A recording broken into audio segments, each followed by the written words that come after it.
With Blue Link Plus, you can access your Hyundai Tucson Limited remotely. Doors unlocked, temperature set, lost car found. There it is. Get complimentary class-leading Blue Link Plus. Call 562-314-4603 for complete details.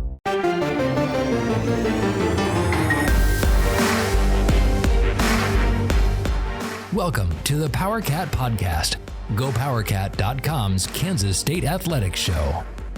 Make sure you're subscribing to our show at Apple, Spotify, Amazon, or wherever you get your podcasts. Now, from the GPC studios, here's your host, GoPowerCat publisher, Tim Fitzgerald. Welcome to another edition of the PowerCat Questions Podcast, brought to you by Fridge Wholesale Liquor. And our segment sponsors are the Tanners and the High-Low. Make sure you stop into all those places whenever you're in town, and you, I'm talking to you, are probably overdue for a visit to MHK. The mask ordinance departs at midnight on May 16th. We're about to start licking doorknobs like the good old days. It's going to be interesting. See how each individual business handles it and how I handle it. Be able to just walk around with a naked face. Feels dirty. Speaking of dirty, welcome to the podcast. I'm sure you feel dirty for doing this. Zach Carlson, Midnight Carmody, and Gills Gilbert alongside your trusty host, me, Fitzy Poo. How you doing, guys? We're actually recording in the morning, which is kind of weird. Gills is kind of comatose. I mean, it's 10:30 in the morning when we're recording this, and it's like, 2 a.m. to you on your pretty sleep much, cycle? yeah, pretty much. Okay. I've lived that life. I understand. Zach, you've lived that life. Yeah, I woke up at 9:50 and forgot to set a backup alarm. Oh, yeah, I had to wake up at the crack of 8 a.m. for an eye appointment. Yeah. Does that mean I was the first one up? Oh, it's not hard to do with this bunch. Most days with me, if you get up at 9, you got me beat. I do like to sleep in. I do stay up late. Well, this is the podcast in which we take your questions from Wabash Station, and let's dive in. Cole, you got them today? I got them today. Awesome. First question of the podcast comes from CW PowerCat. It's been a while, so welcome back to the podcast. He asked, if Skylar Thompson was the starting quarterback for Alabama or Clemson, do you think they could still compete for a national championship, or is his ceiling just too low for that? That's a really interesting question.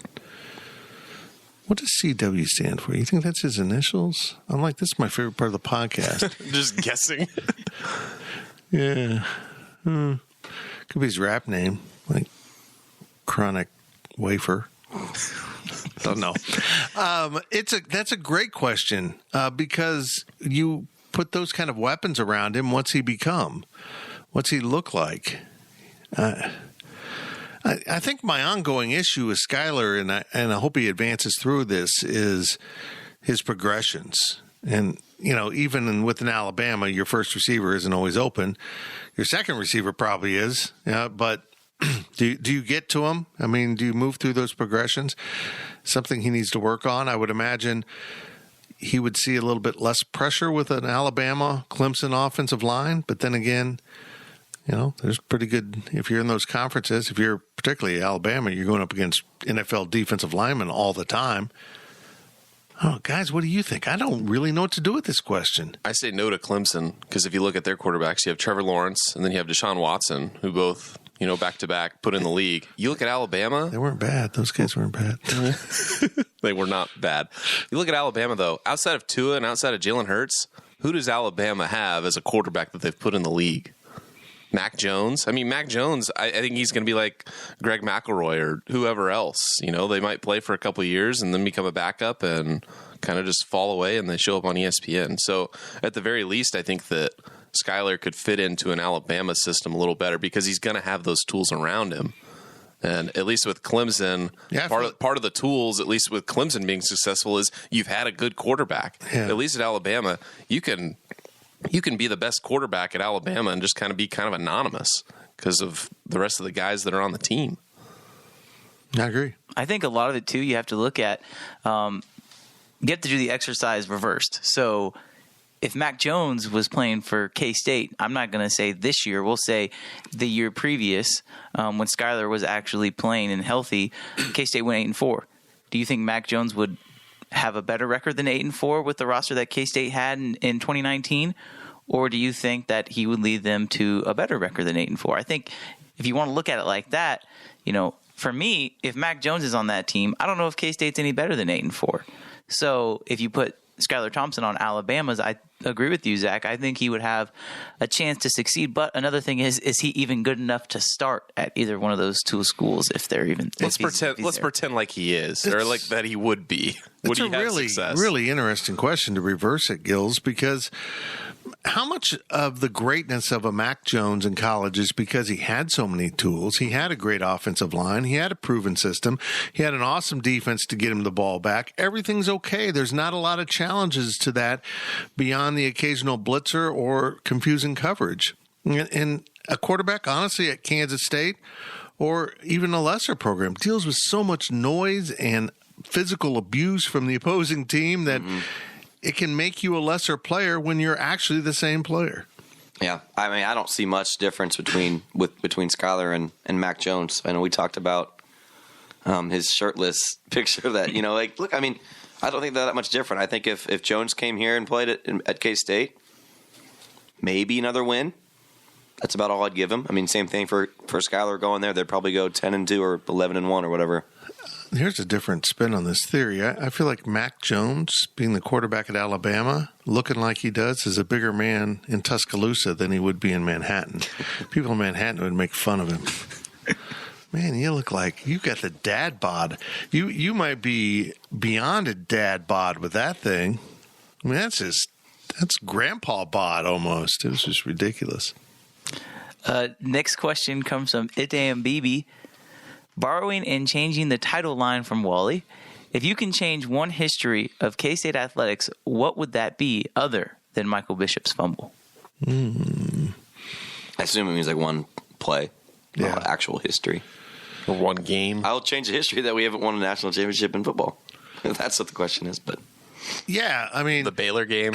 That's what I was thinking, too. Baylor game or the Butler game. I think those are the only two, at least for us modern people. Mm-hmm. Not Loyola? You wouldn't consider that? No. That's third place. I'd pick Butler. I'd pick the Butler game. My problem with that is I feel like the team that lost to Butler would have had a chance to win a national championship. I kind of feel like the team that lost to Loyola had played out its string pretty well. Maybe, and Loyola had too. Whoever won that game was going to lose in the national quarter or national semifinals, and they did. So I feel like the K-State team that lost to Butler still thinks it was a grand conspiracy to get Butler home to Indianapolis to play on CBS. Just all part of my conspiracy theories. 2 years in a row. Yeah. And, I feel like that. But naturally, I mean, even, you can't undo the fumble is what it is. That K-State goes ahead and wins the game. I mean, they were still ahead, for God's sakes. They still had to blow the rest of the game after that. So, yeah, I mean, I think that'd be still my number one because I am 100% convinced that K-State team would have whooped Tennessee up and down the field. So Go ahead, Cole. Okay, I was just going to say, well, I'm gonna take this one and bring it in from left field here. What happens if Barry Brown doesn't get his second foul against UC Irvine? I mean, and he plays the whole first half. I mean, I don't know. I mean, that's something that you might have to put up there, too, because that team was pretty good. I'm not wasting my reversal of history well, no. one-time gift on UC Irvine in the first round of the NCAA tournament. I'm not doing it. Well, they didn't have weight. They were going to get knocked. If it wasn't that game, the next game, whoever that was, Wisconsin, I don't know if they would play next. Oregon? One of them? I don't know.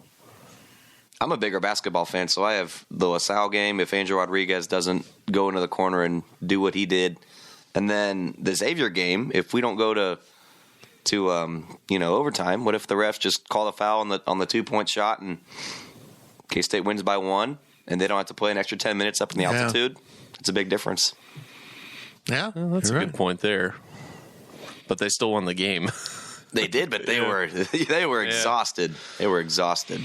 I think the thing I would change about that Big 12 championship game was this. This is I just joked about my conspiracy theories, but there was a certain white hat that gave K-State all kinds of troubles. And that game was included, and it's kind of gotten forgotten in the arc of time, was towards the end of regulation. Texas A&M was called for 12 men on the field, and it was a 15-yard penalty because the guy participated in the play. They had 12 guys. Well, what was his name? Rick? I'm totally spacing off his name now. Rick Astley. Rick Astley. Rick rolled K-State. And I watched him. I was on the field because it was the end of the game. He stood over the football and looked at it, realizing Martin Gramatica could drill this and win the game, and changed it arbitrarily to a 5-yard penalty. He literally marked it off and then had it remarked as a 5-yard penalty because the player was attempting to get off the field, which he was not. The referee was Randy Crystal. Randy Crystal. I did an entire cover piece of the magazine about all the weird things K-State had with Randy Crystal. Weird interpretations of rules, mysterious. One game with the clock running down, he stood over the football and wouldn't let K-State snap it. It was just weird. But yeah, he moved it back to would have been a 60-some yard field goal instead of a 50-some yard field goal. And I still feel like to this day, I don't understand why Bill Snyder didn't let Martin Gramatica swing at that 60-some yard field goal, because they ended up throwing a deep pass that was caught at the 1 yard line and the guy was tackled. So it's still, he had the leg to hit it. It was indoors. Why not take a swing at it? But that's How long would the field goal have been? I think it was like 64, 65. So he would have tied or been one short of his record. Yep. But it was And on it was turf inside. Indoors. Yeah. The next question comes from big time Timmy Jim. Did you like my I like it. Jordan's It was impression? good. It's good. Also, it's been a while, so welcome back to the podcast. What is the most outrageous K-State story you have covered? For me, it has to be the Krause Prince MOU. I need some explanation on that one, Fitz. Oh, my God. I do as well. I'm not familiar with that. So K-State fires Ron Prince, and it turns out at some point Bob Krause, who had been named AD, had given him a secret contract. He hadn't run it by anyone. John Weefald still says he didn't know about it, but as a friend of mine, I still have problems believing he didn't know anything about it.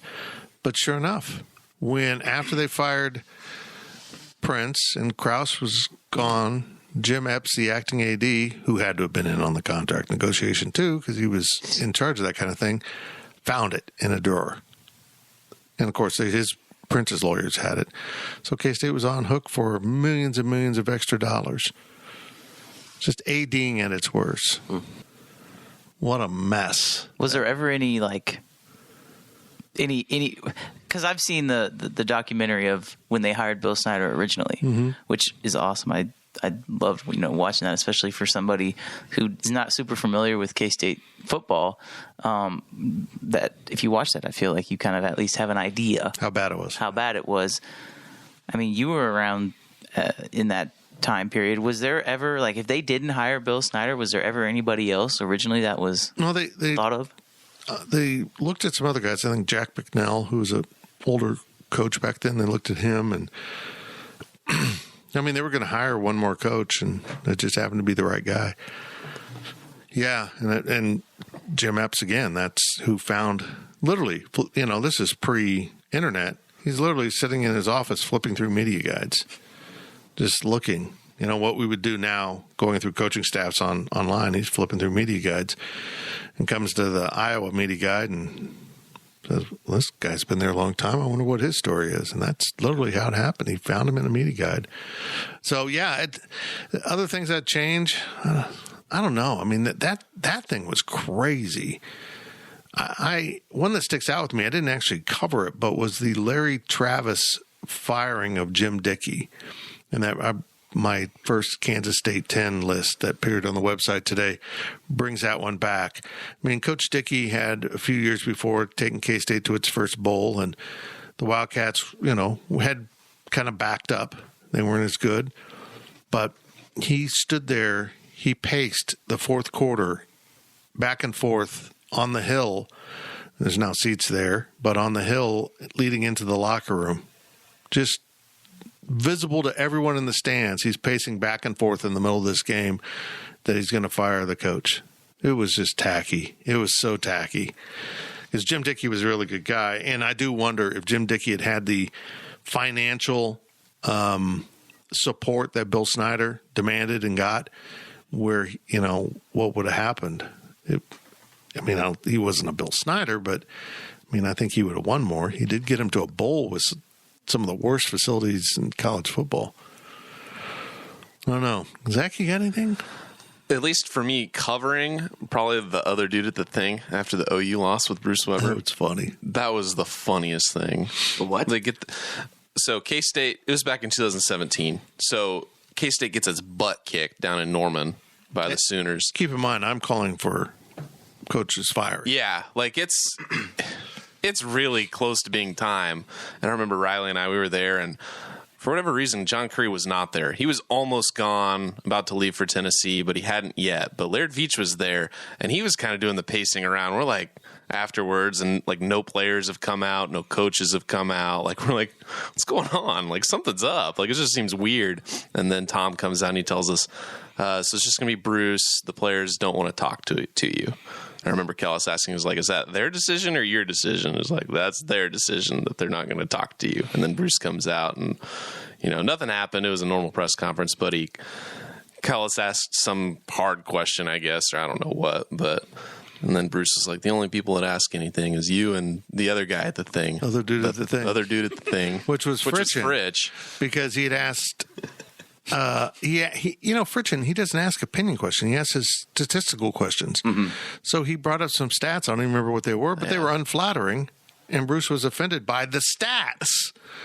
And so he couldn't remember Scott Fritchen's name after being here 5 years or 6 years, whatever it was. So he called him the other dude at the thing. So that the next Monday or Tuesday when Fritchen had a story on the site, I changed his byline to the other dude at the thing. Nice. Yeah. That's awesome. Another one, I didn't really cover it personally, but the Letty Romero thing was kind of crazy. Just at least out in public, John Curry's blocking, the transfer, and nobody really knows why. We knew why, but I'm going to say this, and everyone knows that I don't look at John Curry with much positivity. He was right on that one. People don't know the whole story. He was exactly right. It's funny because I was in a sports econ class with Dr. Keister, and John Curry was a guest speaker for the class around that time. And Dr. Keister had brought up, the transfer rules and what they were blocking, and he even mentioned the Letty Romero situation. It was funny, people asking John Curry about that situation and him trying to squirm out of it and give a reasonable public answer for a situation that wasn't really public. Something I won't discuss publicly. I just won't. It violates her privacy, violates a lot of things that went on. I would also say probably the craziest thing I was right up front with was John Curry suspending Jamar Samuels at the NCAA tournament. I was going to bring that up too. Because I've been around Frank and seen him mad, but when John Curry came in after the game, a game that K-State probably would have been very competitive with if they had a player just like Jamar Samuels to play against that Syracuse zone. And Curry goes in the locker room to give the "what a great season" speech to a team that he just basically doomed to defeat. Frank came out of the locker room and looked at me and said, I about punched my boss. But it was more like, Fitz, I about punched my boss. So he was so mad, and I knew right then it was over, that John Curry had manipulated that entire situation to be a dick to Frank Martin. He was so petty as a boss, he effed over Kansas State basketball and a student athlete to get to Frank Martin. And he still gets AD jobs. It was the most petty, childish thing I've ever seen an adult in power do. But, yeah, that probably topped my list now that I think about it. What about D. Scott with, speaking of statistics, with Mark Few? Oh, that was so funny. It was so funny. Again, D asked Mark Few, K-State beats Gonzaga down in Wichita, some statistical question about free throw percentage. And Mark Few, being the dick that he is, was arguing with Fritchen. And Fritchen's like he's saying, that's not right. And Fritchen's like reading from the stats. It was so funny. Is there a question in there? Yeah. Last question of the first half comes from El Camino Cat. With the way that major NCAA athletics are trending in terms of money, staff size, facility, recruiting, NIL, etc., will KSU always be an underdog at this level? Yeah. Is there anything tangible that K-State can do other than hoping for lottery winnings to change our spot in the pecking order? Sometimes it gets tiring playing a game where it feels like the deck is stacked against you. Well, I think the problem with K-State is alumni base.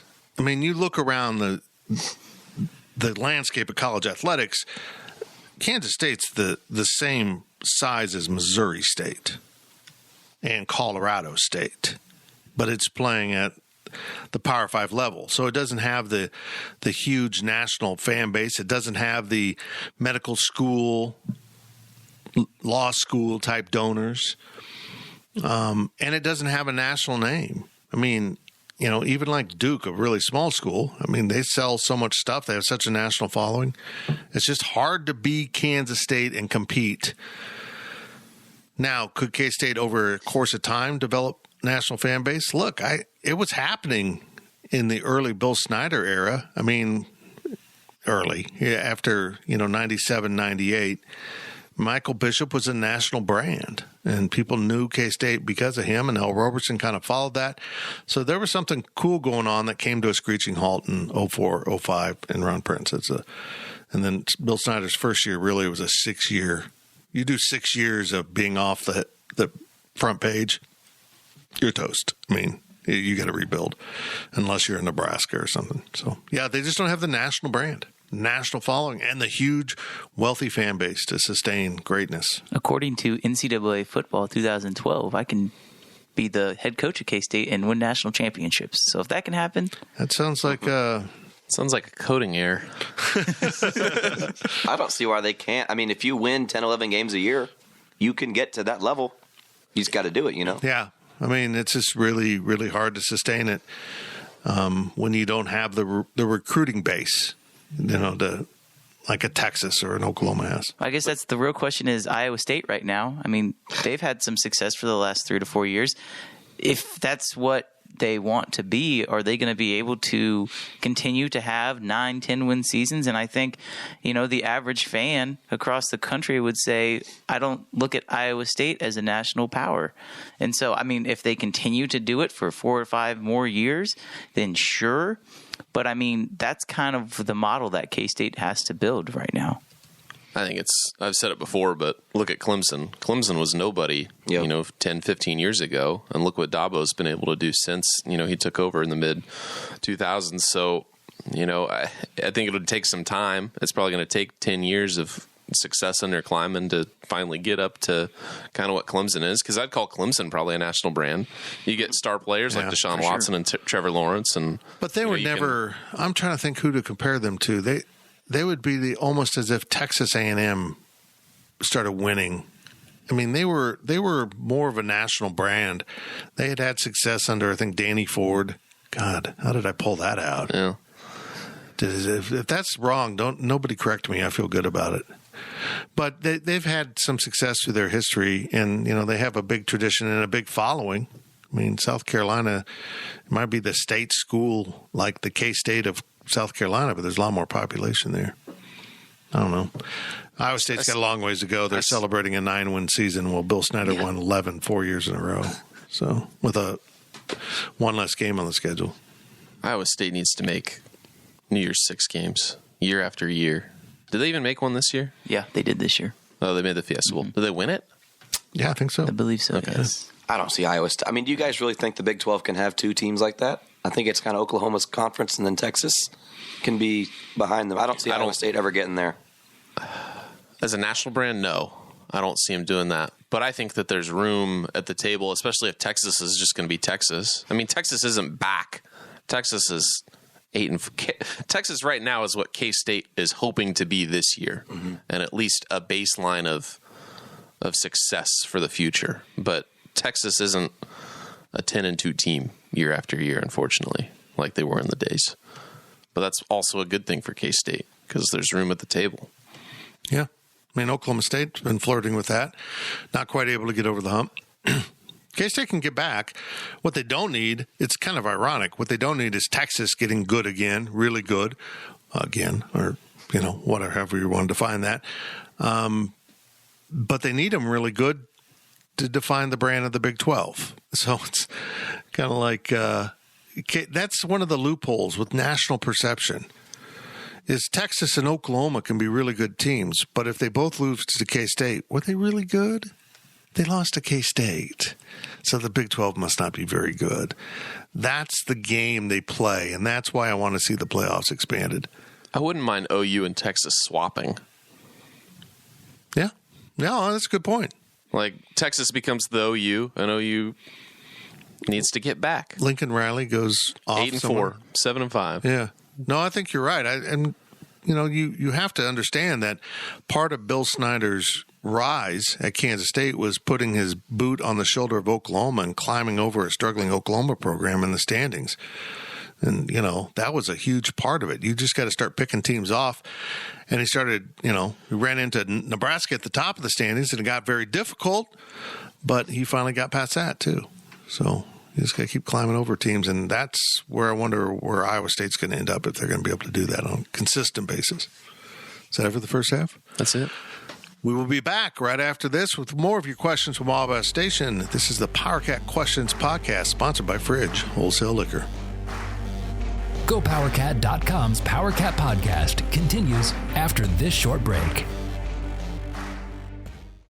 Is your January looking dry? Get some lotion. Get a humidifier. And better yet, get Drizzly, the go-to app for drink delivery. With Drizzly, you can compare prices across local stores to get the best price on a huge selection of drinks perfect for dry January. Every single time.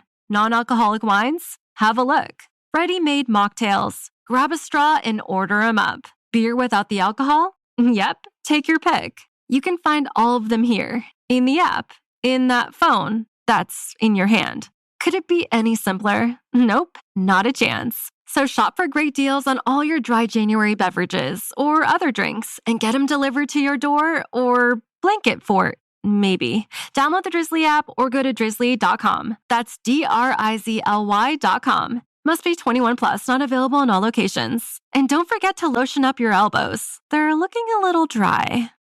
Imagine the softest sheets you've ever felt. Now imagine them getting even softer over time. I'm here to tell you about Boll & Branch sheets. In a recent customer survey, 96% replied that Boll & Branch sheets get softer with every wash. They're made from the rarest organic cotton and designed to get even softer over time. Try their sheets with a 30-night guarantee plus 15% off your first order with code Odyssey. So head to BOLLandbranch.com today. Exclusions apply. See site for details.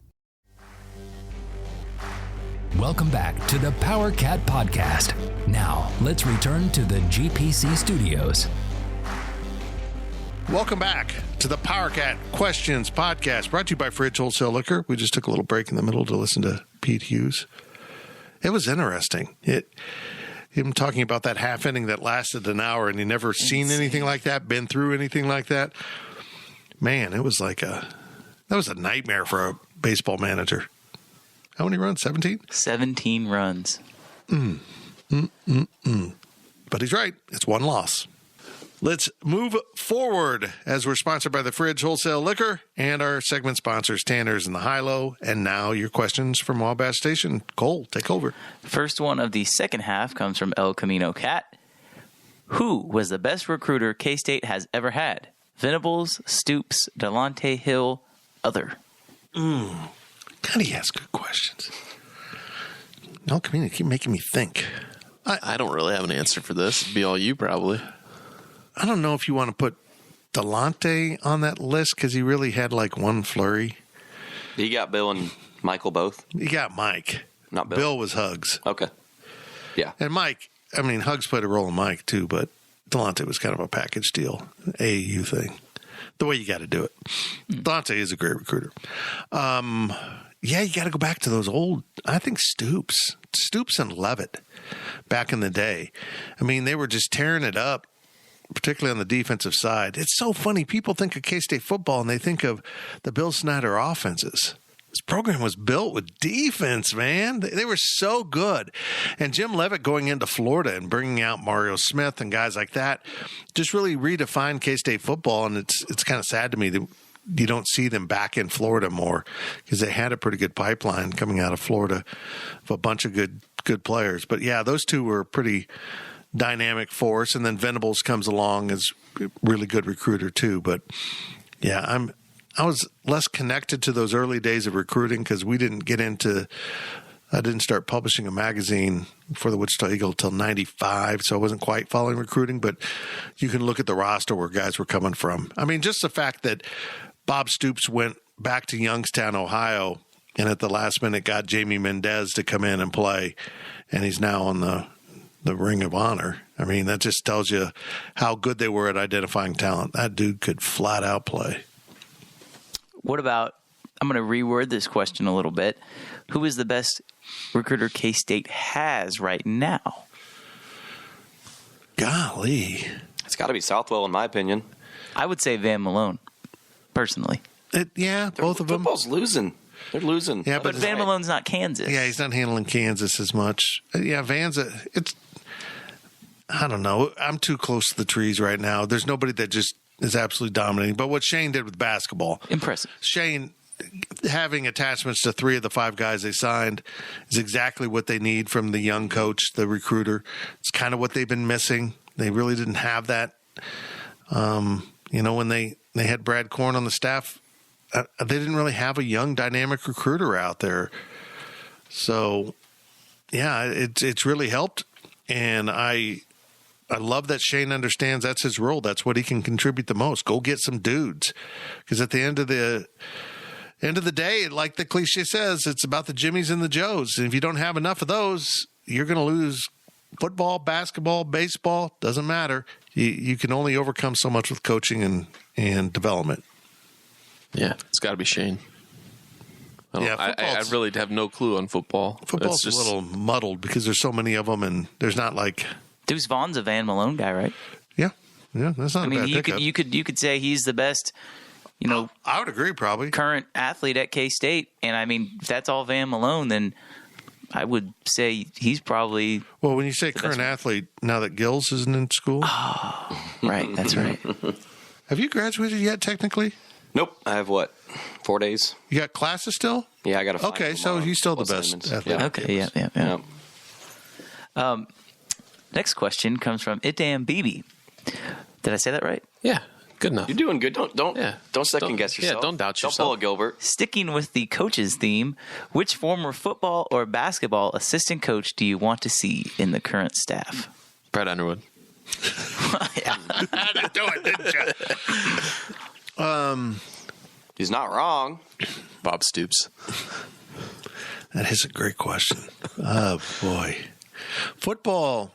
Well, the current staff throws me off a little bit because, I mean, we could say Brad Underwood, but he's not coming back. He's not coming back as an assistant, right? Yeah.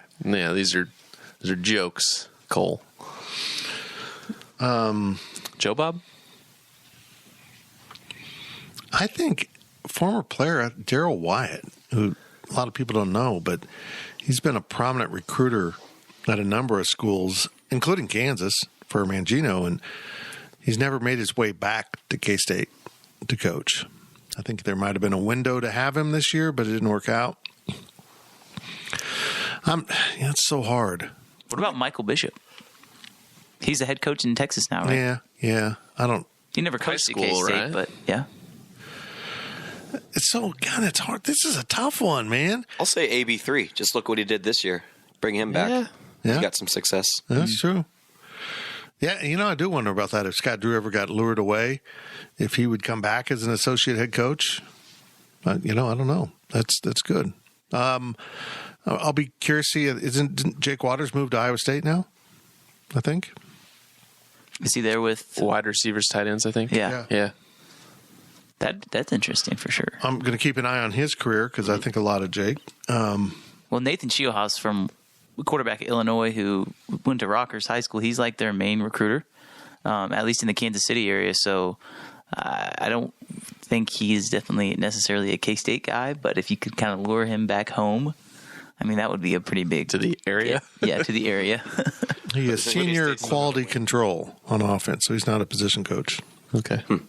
The question was which coach, not necessarily player. Assistant coach. Assistant coach, yeah. What about Chester Frazier? Politely decline. Yeah. Yeah, I have nothing against Chester, but, and I know he has a lot of fans, but they've got a blind spot. The lack of recruits didn't happen in a vacuum. I mean, after that Barry Brown class, it dropped off the end of the table. It just did. Okay, so the next question is from Win the Dang Day 2001 or WTDD 2001. How many K-State baseball players have a potential for a pro career? You know this better. You answered. You asked the question to yourself. Okay, so, I mean, the question of a pro career, and I think you guys can agree with me on this, is different in baseball than it is in every other sport. Right. Because there's a lot of guys that can play pro baseball. There's not very many that can actually make the major leagues. So that's kind of like asking how many K-State basketball players can play professionally. Well, a lot of them can play professionally if it's overseas. So, I mean, how many of these guys can actually make the major leagues? I think Jordan Wicks is probably the only one. But I think Dylan Phillips is close. I look at Dylan Phillips as somebody who can play first base in a corner outfield spot and hit for power and hit the gaps, which is not something that you can get a lot of the times for somebody his size. So I think he has a chance to get drafted this year. If not this year, he'd come back to school, be the best player, one of the best players in the conference. I think he's got a chance to play at the next level.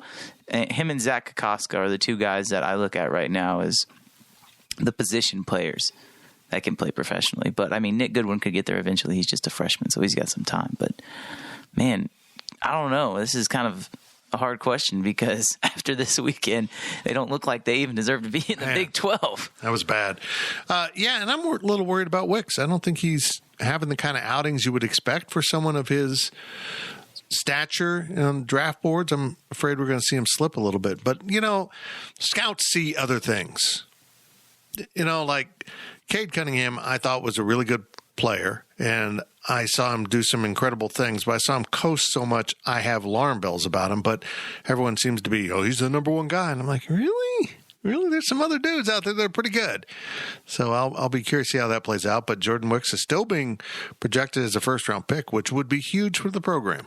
When was the last time that KJ had a first-round pick in any sport? Well, it'll be... Was there Josh Freeman? Was there a baseball player taken? I don't think there's ever been a baseball player first. Would have been Josh Freeman? I think Jordan Beasley was at. No, Michael Beasley would have been after. No? Yep. Yeah, that would have been barely after. I just looked at this for my Jeopardy piece. Yeah. Beasley was 08. And Freeman was 7. No. Freeman would have been 09. Yeah, Freeman would have been the 09 draft. Freeman was 09. That's right. He played 6, 7, and 8, and then the 9 draft. Yeah. I would think Jordan Wicks has a better professional career than both of those guys. That's not saying a whole lot, but all right. I just think I really like his potential, and we were kind of talking about this on Wabash Station. It's hard to project pitchers for sure, but I see Jordan Wicks as somebody with the plus changeup. And that's not something that you see a lot with left-handers. Usually it's that wipeout slider that can get lefties out. But the reason why he's projected so high is because of his changeup and his ability to get right-handed hitters out along with left-handed hitters out. So I mean, I understand the fastball is 91, 92, but I think scouts look at him as somebody they can add 2 or 3 miles an hour on his fastball. If you put him in the bullpen, maybe he's around 95. So I think, like I put this in the piece, I think Jordan Wicks, if he gets drafted by a good team, can shoot up the system very quickly, especially if K-State doesn't play in the postseason. He could find himself in the bullpen in the majors at the end of the season just because he has very good command and has a plus changeup right now. Nice. Yeah, I can see it. If you're drafting a college guy in the first round, you're expecting him to be there soon. For sure. Within a year or two is usually how – I mean, that's what happened with the Royals. Yep. You know, they drafted all those guys in 2018, and now all of them except for one of them are here. So we'll see how Jordan Wicks fares in the draft. The next question is from Limestone. Wow. Whoa. You okay over there? Man. Limestone Silo. The amount of money K-State receives from being in the Big 12 is double what it was a decade ago. Incredible. Perhaps almost $20 million a year more. Where does all this money go? Coaches' salaries haven't doubled, have they? We don't have more coaches or support staff, do we? The building projects are mostly done from donations, right? Help me understand where the money goes and why we can't really amp up our pay or staff numbers. It's not true. The building projects are... Thank you. The building projects are non-debt because they do pay some of it out of the fund. They do use some of that to pay the bills with the building projects. But yeah, I mean, if you look across the board, coaching salaries, the amount of money put into recruiting, all that slowly rises, and it's just not coaches. I'm going to be honest here. The staff at Kansas State was really woefully paid, and it was hard to retain people. And now they're retaining people because over the last, Gene Taylor and some John Curry, he was really tight. But they've raised some of that.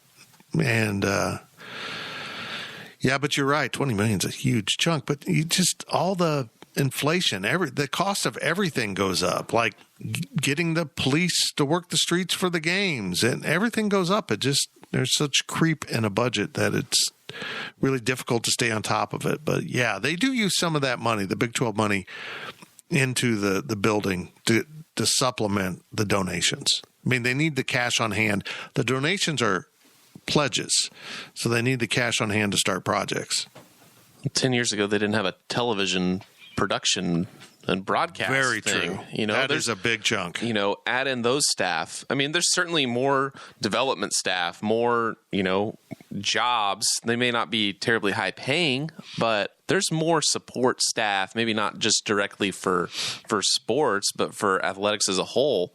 I mean, think about social media and just digital, a lot of people that we know in the department, they wouldn't have had jobs 10, 15 years ago. You're right. Based on the growth of where you need to be when it comes to the digital space. So there's more jobs like that have developed over the last 10 years that you wouldn't have really had, that aren't necessarily helping with the on-field product.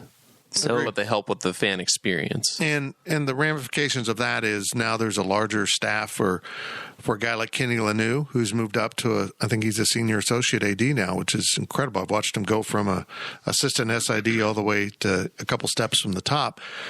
He's going to probably break away from all of the day-to-day SID things. They'll bring in someone new, and Ryan Lackey will kind of ascend because there's so much management now. They're doing their own content. They, do so much production. There's a lot that goes into that side of it. Honestly, it's stuff that competes with us and other media. So it's interesting. So they're using that Big 12 money to hammer us. I know you mentioned a TV deal. Basically what you're telling me is without this $20 million, 10 years ago, we don't have Lance Blinks calling the games for us. What a treat that is. That is. So he makes $20 million a year. Is what you're yeah, he should, because it all goes to him. Last question of the podcast is from Fitz's favorite, Adam K63. Ah, you jackass! When do you expect an announcement of K-State saying the stadium will be at full capacity this fall? I'll say it right now. The stadium will be at full capacity this fall. It's got to be coming pretty soon. I'd say I think they're probably waiting until after the May 16 announcement, 17 announcement, the city's completely mask free? Probably. That's probably a good early next week. Will the capacity limitations be will the capacity limitations be lifted on that ordinance too? Because isn't there a capacity limitation on that Riley County ordinance? I think all that's been lifted. Or is that yeah, gone? that's the county. The county's mask ordinance is gone. The city's is still in effect through the 16th. Once midnight hits on the 17th, it should be out of effect. So yeah, I think next Monday is probably Monday or Tuesday is when I'd guess Is Monday we get the 16th? a press conference. No, Monday's like the 18th, right? No, Monday's the 17th. What a weird date to pick. Why wouldn't you pick the 15th? It's right after graduation. So So they wanted to have that with people masked up and stuff. God's sakes. Yep. Well, But isn't that still university policy though? So Well, it they doesn't really did matter? the way the city did it was basically the government's protecting K-State is what the ordinance is doing, so that they don't leave them out in the cold, so to speak. But I'm not gonna get into the reasoning or anything. Hasn't Gene Taylor said that they've planned to go full capacity? I think he has. He's hinted at it. They've got to. They've got to. And folks, it's going to come down to you're in control here. You can get vaccinated or not. You can feel comfortable in settings like that or not. You get to choose. As someone who was in a part of the society that had some threats from COVID, I can't tell you how many people would rudely say, "Well, don't leave your house." Like, oh, that's good. That's healthy. Yeah, I'll stay in my house for the next 15 days was one thing. 9 months is another. So, but yeah, now everyone has that decision. Do you feel safe? If you don't have to go into those situations. You don't have to go to stadiums or movie theaters or concerts or whatever. You can decide that for yourself. And if you don't get vaccinated, I should be fine because I'm vaccinated. There's some common sense here. Yeah, Sporting KC is going to full capacity on May 29th. So, and you don't even have to wear a mask. It's just strongly encouraged. And if you want to wear a mask, there's like one section that they're setting aside where everyone's required to wear a mask. They won't be at full capacity until I return to the stadium and put my fat butt in that 15-inch seat, because that is the definition of full capacity. They are kind of small. I've never been to a game before. Really? You're from Kansas City. Big sports fan like yourself? I know. I've always wanted to go, but I just never have. It's fun. Bud Light Landing. I was in Best an place. abusive relationship with the chair at Sporting for about 5 minutes, and I got out of that relationship and went to the bar. So the chair won. The chair. Oh yeah. That chair was confining me as a human being. I think it's less about the size of the chair than it is the style of the chair, because the way it just folds down and there's like no support underneath.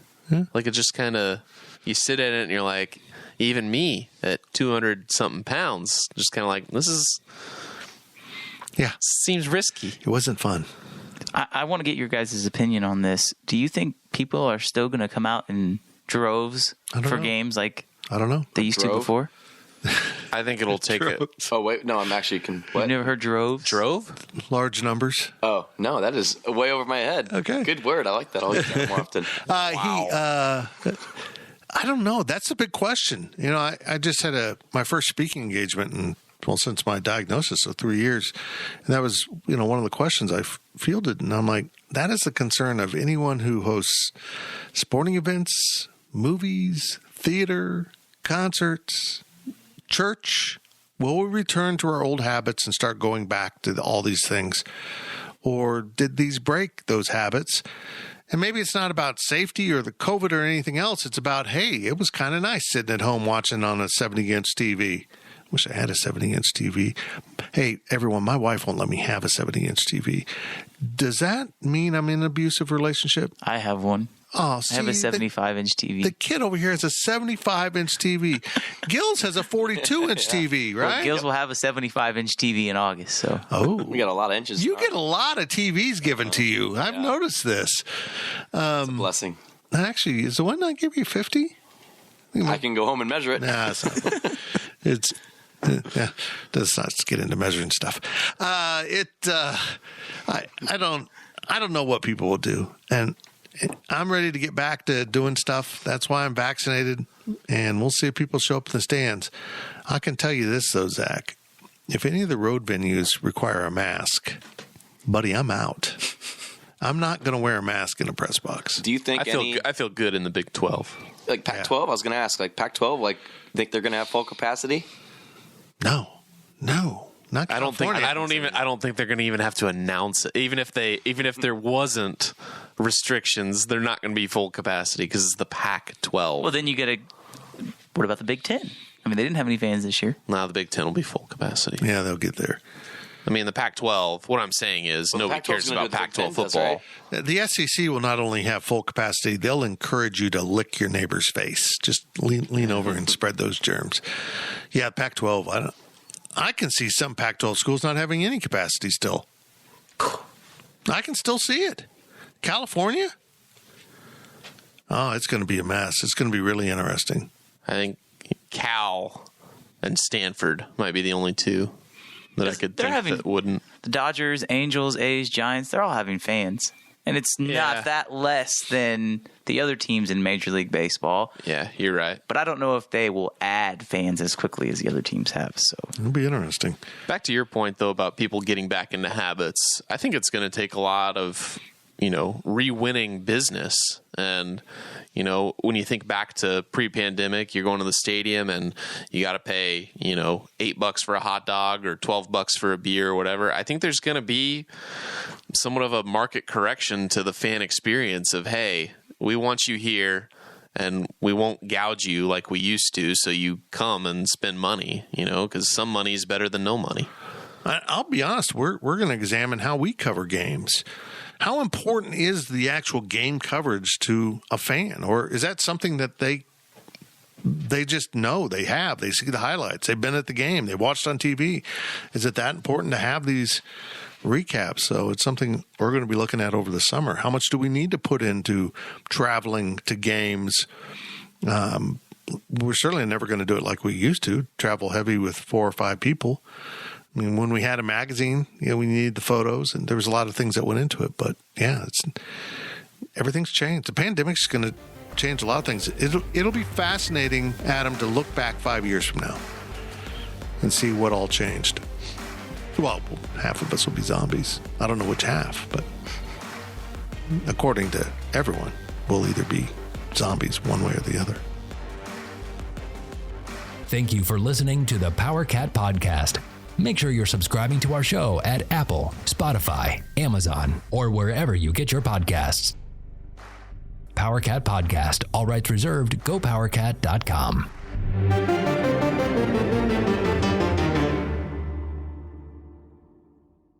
MTV's official challenge podcast is back for another season. Season 39, Battle for a New Champion. Yes, 24 contenders will compete to win their first championship. They know the battle, but not the victory. So every week after the episode airs, come hang with us as we break down all the challenges and eliminations, and of course, get the inside scoop on all of the drama.